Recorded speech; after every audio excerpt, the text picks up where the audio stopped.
સુરતમાં શિક્ષિકા અને વિદ્યાર્થી વચ્ચે પ્રેમ પ્રકરણના કેસમાં શિક્ષિકાના જામીન બાબતે કોર્ટમાં અરજી કરવામાં આવી હતી। શિક્ષિકાના વકીલે પોલીસ દ્વારા જામીન ન આપવાના બાબતે અનેક કારણોસર પોક્સો કેસમાં રજૂ કર્યા હતા। પોક્સો કોર્ટમાં જે દરમિયાન રજૂ કરવામાં આવ્યા।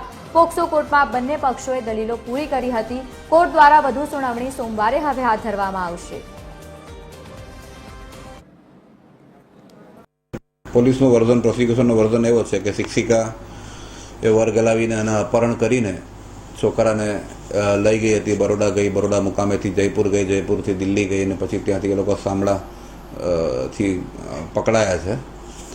અને ગર્ભપાત બાબતની વાત એવી છે કે ગર્ભપાત પોલીસનો વર્ઝન એવો હતો કે ગર્ભપાત 20 વીકની પ્રેગ્નન્સી આમાં શિક્ષિકાને રહી ગઈ હતી અને 20 વીકની પ્રેગ્નન્સી હોય તો મેડિકલ ટર્મિનેશન ઓફ પ્રેગ્નન્સી એક્ટનું એવું કેવું છે કે તમે 20 વીકની પ્રેગ્નન્સી હોય તો તમે ટર્મિનેશન ના કરી શકાય અનલેસ એન્ડ અન્ટિલ તમને જ્યારે મહિલાની જાનને જોખમ હોય તો જ આ ટર્મિનેશન કરી શકાય। તો નામદાર કોર્ટે અમારી રજૂઆતો અમને માન્ય અને ગ્રાહ્ય રાખી અમને મંજૂરી આપી છે।